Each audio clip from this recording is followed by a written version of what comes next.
Man, we back. We at the spot. I'm saying the honeycomb hideout. I'm saying we done that. Girls like me interview at the honeycomb hideout. It is not the hideout, but it, hey, child, look, we in here. We in here. We in here. I'm saying we back. We back. We gotta get our audience back. Let me go tag some people. Let me tag. Well, yeah, well, she gets the tripod. Yeah. And I gotta pee. Okay, Deidre. Put back on here. Sit them down. Come on. Why would I just start talking? I can't just find people because, baby, it's like to tag people, it just be a lot. Like that's some ADHD or something. Yep. See? Yeah. I like this baby of yours. Girl, oh, she like That girl terrible. I like her. She on live now. Be quiet before you get Yeah, started. please, Punana. I'm like the baby. Please, Punana. Why you moving the table? Okay. Yeah, we back, y'all. We back. Welcome. I'm saying welcome. Hey, Fabian. Hey, Fabian. We back. Who else we gotta add? I'm saying you gotta add your auntie in the bed. Who else? I don't know who else to add. They don't need to see you. Oh my God. Hey, yeah. House of the cutest talking to the. No, it's House of the Beauties. Talk to the cutest. Yeah. Baby, I'm the cutest in your house. Boo. In your house, I'm the cutest. I don't care who house it is. Y'all, welcome back. Welcome back. We finna get back started. Lakara, she thinks she the cutest in here, you know, because she got a little lashes on. She got a little, I'm saying, you know, some type of enhancements going on. Oh, not enhancements. Yeah, enhanced. Because you see, this is a natural beauty right here. This was natural. Oh, this is a wig, but we ain't gonna talk about that. But this is still natural beauty, okay? Girl, you pale. Your skin peeling. Shut up. It's winter. I peel in the winter, you know. I peel. Somebody told me they don't like people with makeup. This ain't no makeup, baby. My girls like me. Would you move? We serious. We have a Baby, serious girl like me, go get your brows done. With my girl TJ. I'm about to interview you. Do it make you feel better? Your brows done? I can't tell me no when the brows done. Okay, you that's on you on both things. No, yeah, I'm But you loud, so that may be a little quiet in your house.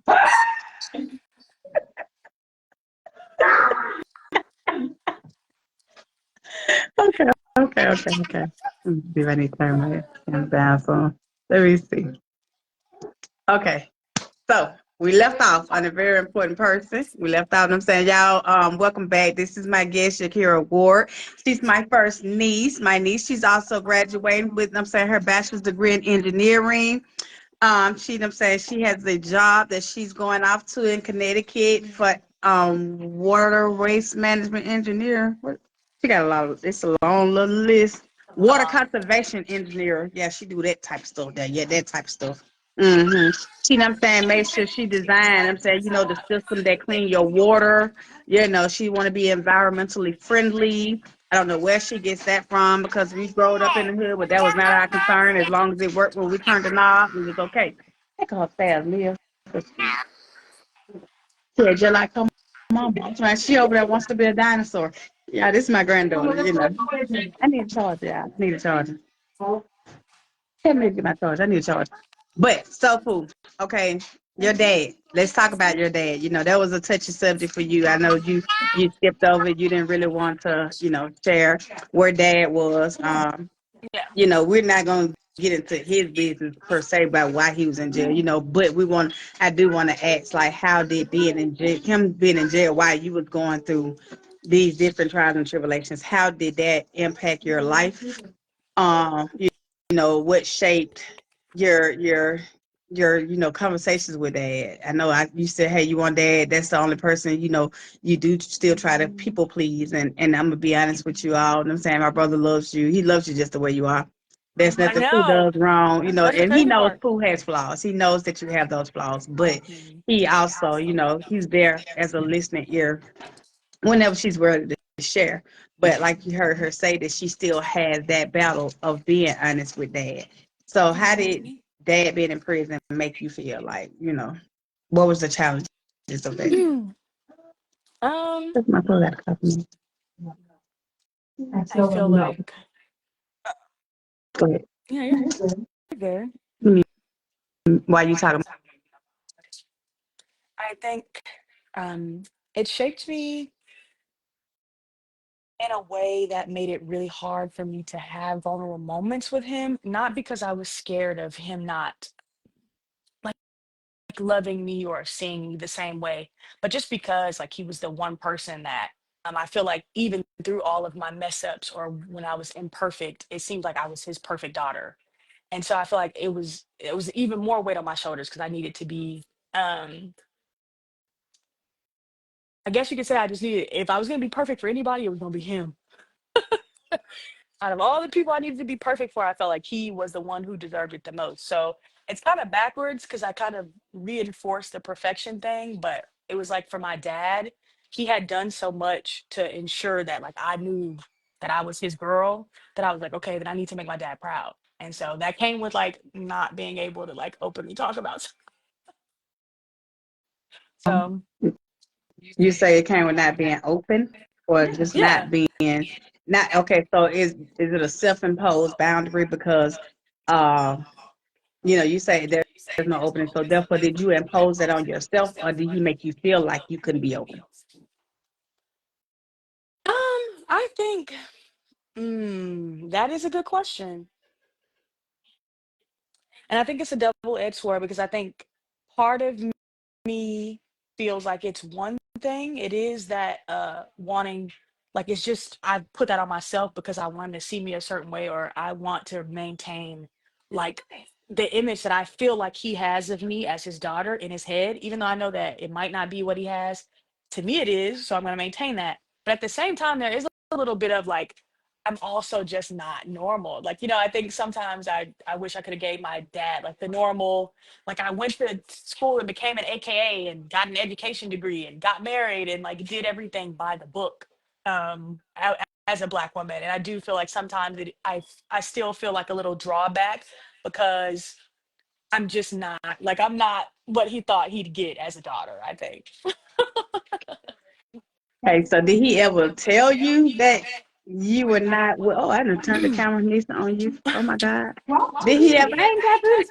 Did he ever tell you that or he had certain expectations of you, or again, what made you feel? I guess I would think. Let me go back to, that's the part that you probably haven't sat down and asked yourself, why is it that I feel like this? And it's like the thing about, you found that one person in your life that I'm saying loves you no matter what, and so to maintain that relationship, it's not so because you feel like he won't accept you as you are. Could it be that because you feel like that's the one relationship that no matter what I have done, it hasn't been tainted? And maybe if he don't know some of the quirky things about me, then I'm saying I don't have to worry about him taking his love from me. And yeah, I think I think it's a I think little. it's a little bit of that, but I also think it's a little bit of situational awareness too. I think being who I am and being so isolated, it forces you to kind of pick up on situations very quick because I'm normally always alone. So I guess there would just be conversations I would have with my dad that would be like out of mind. I'm talking about myself, but I'm not really talking about myself, right? I'm talking about it in like my friend this. And I would just hear how he would like talk about some of the things that I would be talking about. And I'd be like, oh, well, maybe, but I think I don't I think it's more of just like I know that I would still always be his little girl. It's just like this mental block that I have now. And it's just kind of really easy to just say I'll remain this version of his daughter that he believes and sees right now instead of, adding to that and changing that dynamic. So let's talk about abuse. Have you ever Mhm. experienced abuse? That was that child. Yes. Yeah. Sometimes you don't even realize it. You say yes. So, Yeah. okay, elaborate on do you want to get into family abuse, relationship abuse? Which label do you want to address Abuse publicly? is abuse. Abuse is abuse. What you tell me? Abuse is abuse. Abuse is Uh, abuse. That's what I'm saying. So, you know, a lot of people, I know when we think about these girls like me, think this the real and raw, like this one of the real and raw lives that you gonna ever get. You know, everybody's not willing to be open enough to share their testimony, their story, and their real truth, their ugly truth, the deep, dark, ugly secrets. Because, you know, even though we only have so many people on live right now, you have so many people that are able to go back and watch it. And the views, I'm saying, you know, it's letting it out there. It's being real and being raw. So yes, abuse is abuse, but we have different layers to abuse. We have different layers to the pain. We have different layers to the hurt. We have different layers to the rejection, different layers to the abandonment, different layers to the disappointment. And we're sitting here now interviewing. I'm saying, Yakera, I'm uncovering, unlayering a young lady who is graduating on the president's list for engineering. One of them, I'm saying, hardest jobs. You know, one of the what's the top 4 hardest jobs. One of the top 4 hardest jobs to do, you know, besides being a doctor and caring for somebody's life, you know, but the fact that she still persevered and pushed forward to graduate, not just graduate, but graduate with honors and different, I'm saying, accolades. I got a list of stuff, you know, we got to meet the grad coming up at the graduation party that we're going to be doing. But just to know that this young lady has overcame all this psychological stuff. She has an internal battle that she's been battling with. I know we talk about girls like me and say, I've had a couple of women on that come and share just bits and pieces, but she was cooperative and willing to just get on here and just bear all, you know what I'm saying? Then if it's a boundary that she don't want to cross, you know, we're gonna respect that boundary. So, you know, when I say, hey, what's abuse you want to talk about? Do you want to talk about the abuse from the relationships? You know, we ain't gonna talk about the abuse from the parents because, you know, I ain't gonna say the parents, you know, the family abuse, you know, whatever happened, you know, back then. We gonna that kind of contribute and play a part in people's, I'm saying, outcome and their perspective on life. So we're gonna respect that. Yes, it did affect her. Yes, it did bother her. Yes, it did contribute to her feeling unworthy. Even now to a certain degree of still feeling, you know, unbeautiful, unloved, unwanted, you know, and it's like I hear you crying out saying, you know, my dad, I can't tell him some of my truth because I don't want to taint how he view me. And being his sister, I know like when you have had your situation, like, man, babe, when I'm saying when they pulled, she going through this, you know, and I don't get from him. And yes, he does have a calm about himself. Like he crazy, but he got a calm. But I don't get from him that, and I'm saying no matter what my daughter tells me, I'm proud. Like he proud of just, I'm saying, the smile on your face after going through what all you have went through. You know, I'm saying that's something to be proud of in itself. The fact that you say, hey, I can still smile, life still, you know, I can try to take myself out. I can try to kill myself, but hey, I'm here now, you know. And you know, like you said earlier, I know you said you relapsed. So that, you know, that's another thing. You said my cutting addiction. It's a couple of things that you said earlier that lets people know that cutting is an addiction. And in case you don't know what cutting is, it's, you know what I'm saying, where you self-mutilating. You know what I'm saying? You tearing up your body. You using sharp objects, I'm saying, to bring pain and inflict pain upon yourself. And she said it was a form of punishment and a form of discipline for herself whenever she didn't do good, if she didn't get a good grade. You know, some people get a bad grade. They don't care about bringing their F home to mama. They don't care about, you know, I almost flunked that class or I had to go sit out for a semester. Some people don't care. And she wanted to please people so bad to the point where she found herself inflicting pain upon herself when she didn't do what she thought. You know, that lets us know it's an internal battle. What she thought would please people. She didn't want people to look at her different because and we have, I say, her shoulders carry a lot of baggage from the family, is what I'm saying, gather early. You know, if you go back to our view early before we end up having a pause for a minute, but I gather her carrying the pain and the burden of a failed families. That means failure on both sides, you know. And even with them say she has a stove that says first generation graduate. You know, that means first generation, meaning my mom or my dad didn't graduate from college. And I'm the first graduate. I'm saying the first generation graduate. So shout out to that in itself. Shout out to that in itself because, you know, a lot of people say, hey, if I didn't come from this, how do I know how to do this? How can I be inspired to do this or encouraged to do this if I didn't see this? So although she didn't see it growing up, you know, that still has been her desire to be something that, you know, people said she couldn't be because of where she came from. She has chosen a path that defied all those odds. And when you say addiction, I'm saying my cutting addiction and you saying relapse, that means we do know there's a possibility of you returning to that addiction, right? Every day is a challenge. So I guess that's why I found like it was so important to encourage her as she go into her journey into the world, that even though she's gonna be thousands of miles away from family, away from them saying some of her friends, you still need to know that what you are doing is something to celebrate, and you have already done enough. There is nothing else that you need to prove. Everything else, once hey, once you come across that threshold Saturday, you walk across that stage and you get that diploma, you have proved everything against what was said against concerning you. There is nothing else you need to prove. Everything from this day, I'm saying not even just Saturday, everything from this day forward needs to be concerning what Yakera wants. The only person Yakera needs to worry about disappointing is herself.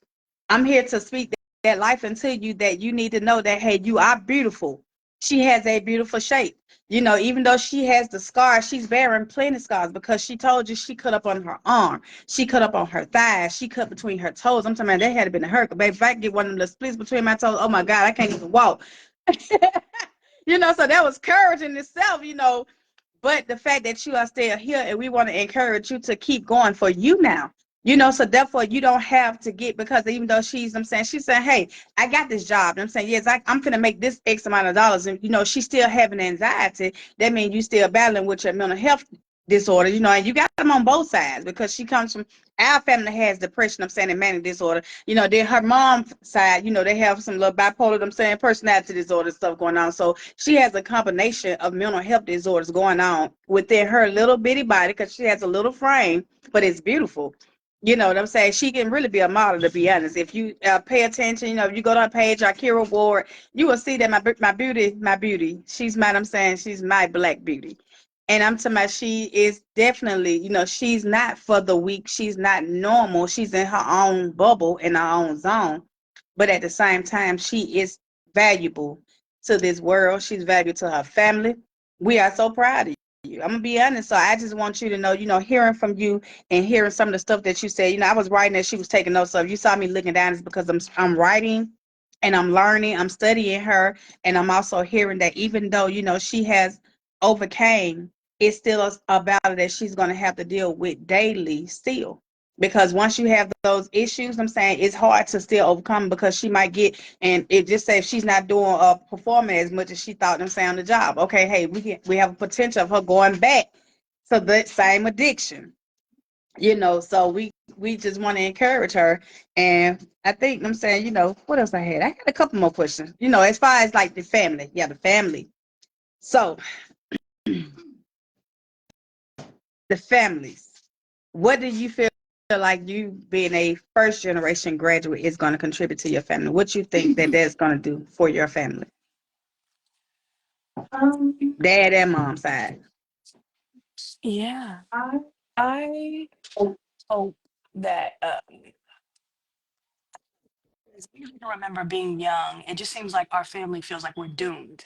Like it seems like we always felt like no matter how hard we tried, we just couldn't get up. And I think I started to kind of feel that way myself, that like no matter how hard I try, I was going to be stuck here. I was going to be bound to Birmingham for the rest of my life, because that's kind of the story that my mom had, my grandma had, people that I had talked to. It was always kind of like no matter what they tried, they just couldn't get away from this place. And so hopefully when I leave here, when you guys see me hop in this car on Sunday, because it is just right after I graduate, no in between time. Um, hopefully you got everybody sees me, my little cousins, my mom, my dad, my grandma, and it strikes something in everybody that makes everybody want to see what's out there. There's so much out there that I feel like I wouldn't have seen had I been so scared, like people told me to be. And then I got out there and I did it myself, and I realized that like we are so good at so many things. We, all of us, every family member that I know, we have so many talents and so many different avenues, but they never have been put to use.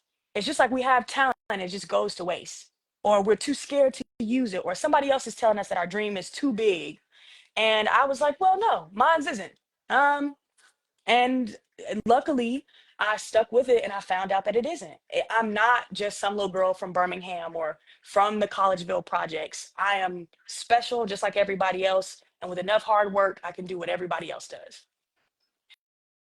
And so what fear what fear are you basically consumed with in these last, I'm saying, couple of days as you prepare to, journey off into life? I know you've prepared before, we talked about you going, to the army, to the reserve or whatever, but now that you have a job, you have an actual destination, you have an actual, goal, a set plan, you have something actionable. So what fears are you dealing with right now? You did your exams. You know, so you didn't pass all, you done aced them. Okay. Yes. Congratulations. Big ups to her. She, I'm saying, she was, we waited to the day because we had to let her, do her final exam, and she wanted to leave out on the president's list. And big ups to her. She made it. And that's a big, I'm saying, accomplishment in itself to maintain, the being on the president's list. That's an accomplishment. It said, what is 3.8? 3.8 or higher. 3.8 or higher, that's an accomplishment within itself. So, what fear are you being, I'm saying, tormented or disturbed? I'm gonna say tormented because torment is something when when it's a problem, it's a problem, but we'll say, I'm saying, it's a small voice in your head that's bothering you. It's the small, sound. It's not as loud as it used to be, because back then the sound was loud, the little voice that was telling you, which said you had a mean voice. It was mean to you. Yeah. So, now where you at now, what fear are you battling now as you prepare to go, to the next level? Okay, that's a great question because there's a lot of them actually. So thank you, T. Thank you. I can't see any of the comments, so I'm sorry. Yeah, I can't see them. So, that is a great question. It's a lot of them actually. I'm scared of relapsing. I'm scared of going.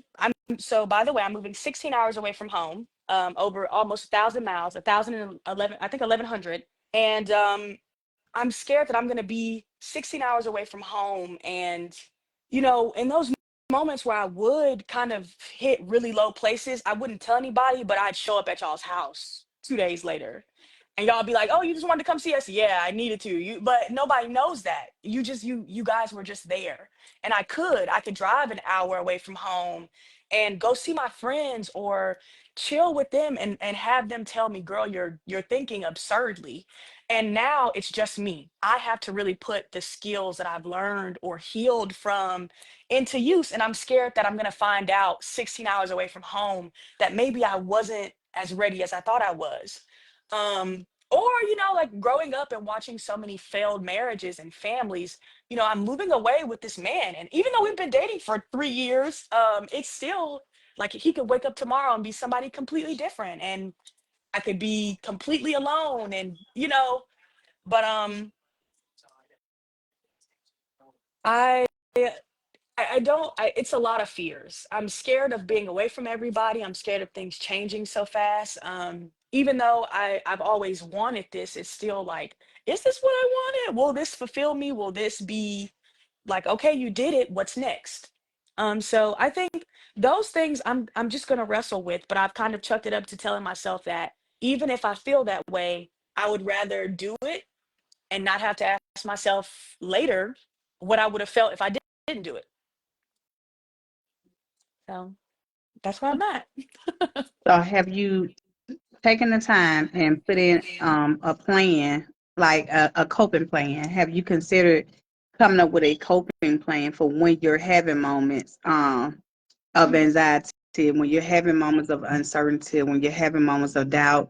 Have you even thought that far ahead to come up with a plan so that therefore you can't feel like, because I know you're 16 hours away, you can't just jump in a car and drive, and come, sit on somebody's couch, and just, kind of vent and let it out. So have you considered coming up with or creating themselves, talking to your therapist, even with your therapist? I know you say you have one. Have you come up with thought about coming up with a conversation with your therapist where you say, hey, how can I, or either have you put a list together of people who you will contact, because we want you to go and we want to send you off the right way, so that therefore you know that you're not in this alone. You don't have to, you don't have to conceal the stuff that's going on with you. You do have people that you can share with. I don't care what it is, how ugly you may think it is. You have overcome the ugliness. Anything else now is just life. And when life's, you got to find yourself just going with life, but stop doing life alone. I'm hoping that when you walk across the stage that you realize that life, you don't have to do the rest of your life alone. You have done enough of it alone. So have you considered putting a coping plan together? Thank you for asking that. So, my therapist actually forced me to do this way ago, right? I just never told anybody. So I have I have an emergency contact list already. So I do have you guys on there, but I cope already. So I have a coping plan now, and I think one thing that's really, I'll say, for me, really, what's the word, relieving, is that just as much as you guys care about me, my partner does as well. So he is on me like nobody else. So when I need to be going to an apartment, he's like, hey, you got to find your therapist when you get up here. Hey, when you, so he keeps me, he was the first person to kind of tell me that you shouldn't be doing life alone. Why are you? And he was like, why don't you call your mom? And that was the first time that I had to like sit and explain to somebody where I was, on terms with my mom at the time. Like, I can't just do that. I'm alone right now. And ever since then, he's been, even through, he knows exactly what I'm diagnosed with. He knows like my mental ailment, and he's done more for me than I've done for myself. Like I remember when we first started dating, he bought this book called How to Manage High Conflict Relationships or something. um, and so he is very on me about, like, when I get the urge, I tell him, and he'll be like, okay, well, hey, so this is what we go through when you get the urge, right? So you need to call somebody, or do you want to go out for a walk? Or he knows that I like music. So my favorite thing to do, nobody knows this, I play electric guitar. So whenever I'm super overwhelmed, he'll tell me like, hey, go play a song on the guitar, and it always kind of calms me down. So I do have a coping plan in mind. I do have things that I practice now because, yeah, it is true. I do think, like, daily I think about cutting. Like, if I, like, extreme moments of anxiety, that's the only thing I know. Like, I don't know how to express myself any other way because I don't know how to tell people just yet that, like, I'm overwhelmed. And I think he's done really well at learning and seeing when I'm overwhelmed, but he's also really good at, like, even when I don't know it, he'll be like, hey, just go play a song on the guitar, and then we'll talk about it 10 minutes later. And he was like, yeah, you were about to have an episode. I saw it coming on. So I was trying to get you away from the thoughts. And so I think that's the most comforting thing I have right now. Is like knowing that I'm moving 16 hours away from home, but like him, his family, everybody, they love me just the way y'all do. So that's it. Okay, I'm saying, hey, I like that. DJ, he seems like you have a good support person and system that's I'm saying place for when you do travel. I would like to add up them saying just a little tip, to have you to speak with somebody, to help you become more self-aware. Is that one of your goals to be more self-aware of? And I would say that because it's like when I have moments and I feel like I'm having an anxiety attack, so I'm having an anxious, an angry moment, I'm frustrated, at this point, so I want to be my goal is, I guess, what my goal would be to be more aware of my mood changes so that therefore I can, calm myself so I can see before someone else recognizes that, hey, you get into this space where you need this right here. So is that something that you're working on as far as being more self-aware of your mental health disorder, your mental health condition? Is that something that you're working on? So I was diagnosed in 2020, I think. I'd always been told to go. So I have borderline personality disorder. So they diagnosed me originally with bipolar disorder 2. But then as I continued on, signs of PTSD were there, and that is more consistent with people who have borderline personality disorder. So to explain what that is and how that works, um, it's like living life with no skin. So things that would normally happen to you, say for instance, like you worked really hard for a job interview and you didn't get the job. It might make you feel bad, but for me, it's the end of the world. It feels like I have failed at everything else in the world because I didn't get this one job. And so now I have to constantly berate myself and say mean, hurtful things because that's the only way to kind of pull myself up to say, hey, well, maybe you should do better next time. So with DJ, when we met, I was already navigating having borderline personality disorder. And he did not add to my coping plan. I think what DJ does is he offers me a very solid, I'm gonna be here and I'm not gonna judge you. So prior to DJ, I had dated a lot of people. And one thing that I know for sure is a trigger for me is the word crazy, because I, living as somebody with BPD, we're very aware. Like if you're upset with me, but you don't tell me, I'm 9 times out of 10, I know that you're upset because I can, because I'm so used to paying attention to everybody to make sure I'm doing exactly what they want me to do. I'm always attentive. So I would have this thing where people would act weird with me and then pretend they weren't. And I was like, no. And it's heightened because I'm already living with this super vulnerable, like they call it, like basically it's like living with no flesh. It's exposed skin. And then on the flip side, you're making me feel crazy because no, that's not happening. Okay. And then it's like a self-fulfilled prophecy. So turns out it was.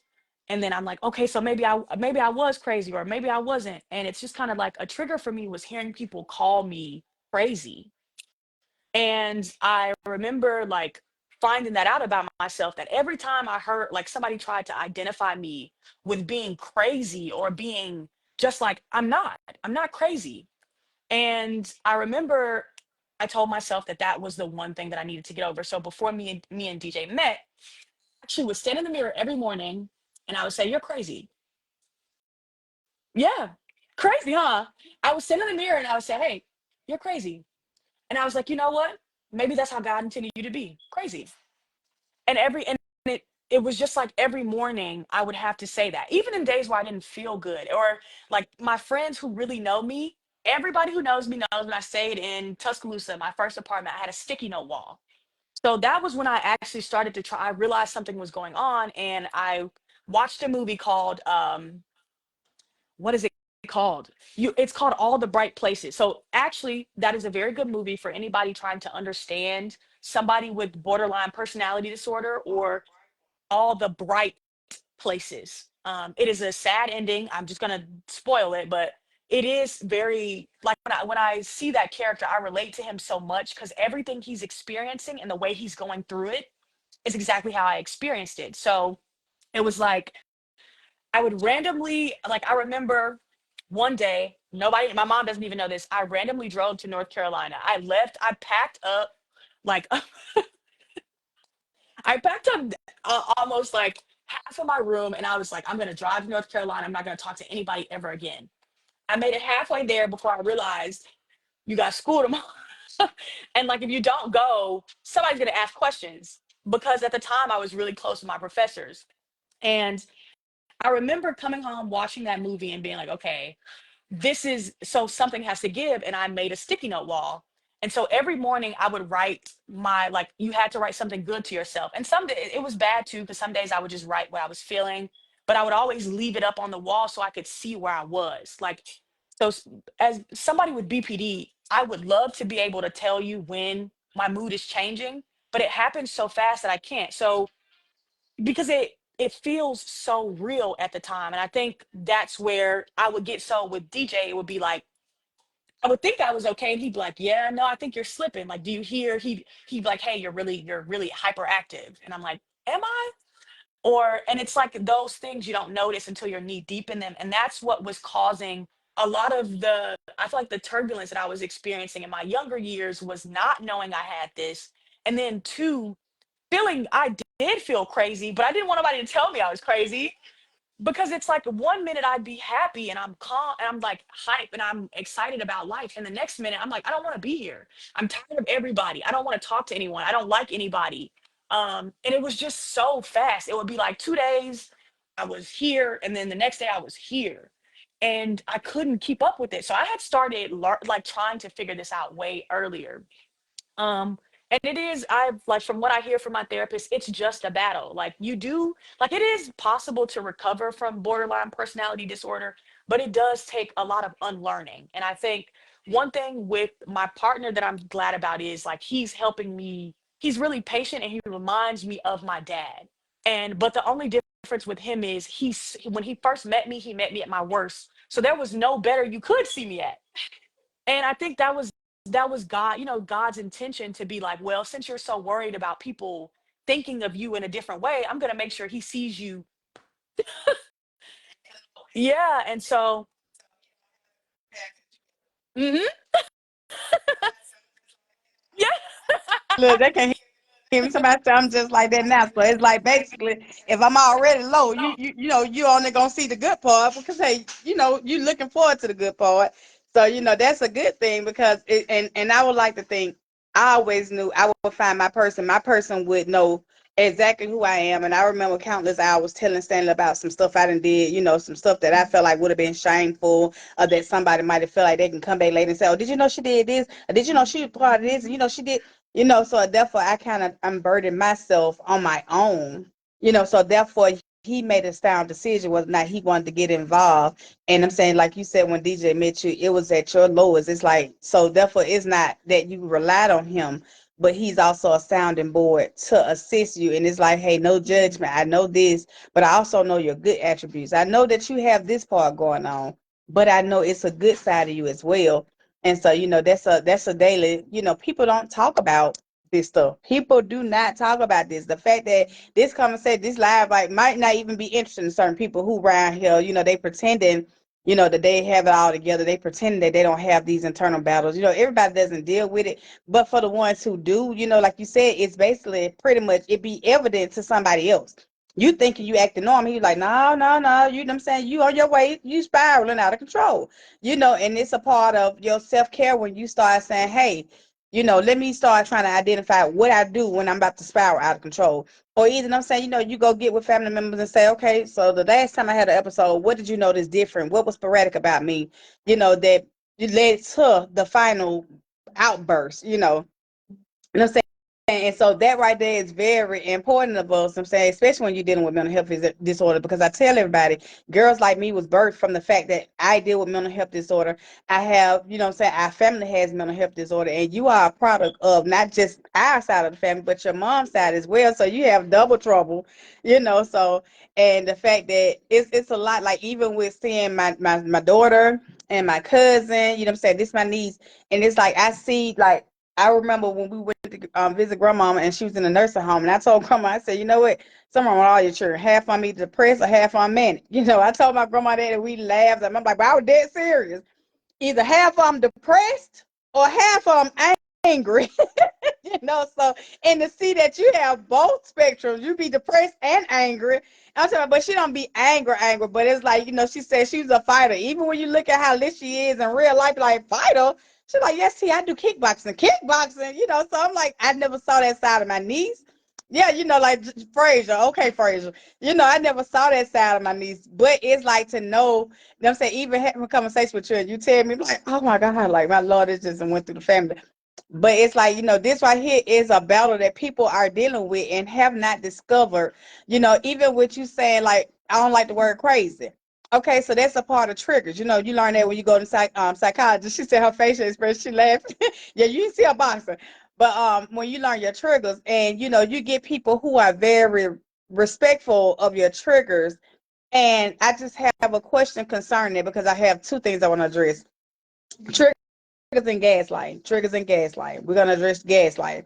But as far as triggers, like, do you now upfront express what triggers you to people? So when the way I found out that, so I didn't even know my triggers at first. So I didn't even know I had BPD until that very last attempt that ended me in the psych ward. And I had a doctor, and he was like, he was like, yeah, he was just interviewing me and talking to me, and that's when he kind of displayed, like, have you ever looked into this, that, and the third? And I was like, no. And he asked me a question, and he was like, do you always just feel empty? And I was like, what do you mean by that? He's like, no matter what you do in life, you just feel like you're not fulfilled. And I was like, yeah. And at the time, I was just like really low. And I was like, no matter what I do, even if I did graduate, I didn't think it would be enough at the time. I think I would still be sad and depressed and here one day and down here the next. Um, until I started dating this guy. And it was the worst thing I had ever done for myself. He was an alcoholic. And he was loaded, as in he had more money at his disposal than he probably should have for an alcoholic. And for the longest time, I was summer everywhere. I was summer everywhere. He was taking me everywhere. We were doing everything. But I was also realizing that at the time he was I think he knew my situation. Like I think he knew he could tell where I was like mentally disturbed and I was younger and it's really easy for older men to manipulate younger girls. And we were rendezvousing, having the time of our lives, traveling, out eating, parlaying on his dime. And we were at a hotel one night that he had got.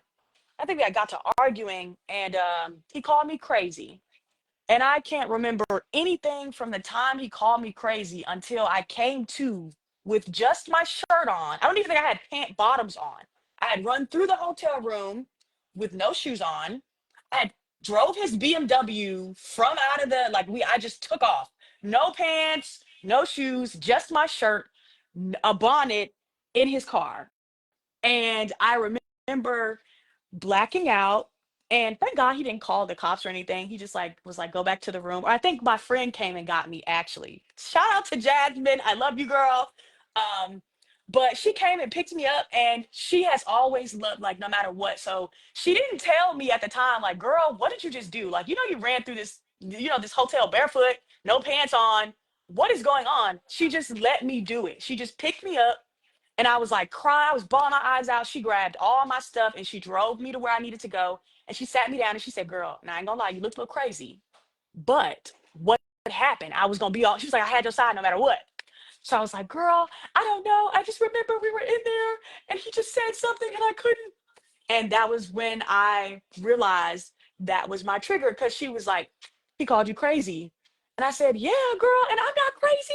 And I broke down. And that was the first time that I realized that I did have little things like that, that if that's the way that it was going when people did it, then I would have never known. So, and that's when I started to realize like whatever that feeling was that I had in that moment, whenever I would hear something or a memory would come up, I would try to go back to where I think I was when that happened and say, this might be a trigger if this is where it takes you. Because I literally can't remember anything between him saying that and me being in his car, like driving off, like, girl, like, so it is triggers, I think, are a very big thing because I think, thank God it happened the way it did, because that could have ended differently. He could have pressed charges on me.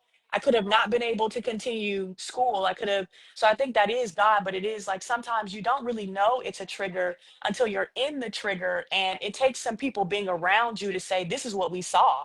And it looks like this might not be good for you. So that's kind of how it started. And that's the first time that I had to sit down and go, okay, Akira, maybe you do have triggers about things.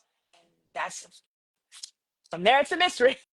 So that was a lot. That was unpacking a lot, and that was something that needed to be said because in this thing when you're dealing with people who have psychological issues, and that's a thing. It's a real thing. It's not a fake thing. Like you said, for her to have an episode where she blacked out. I have a cousin. She's my niece again. I tell everybody. My cousin has episodes where when she's off her meds and she goes into those blackout phases, and then a lot of people she used to be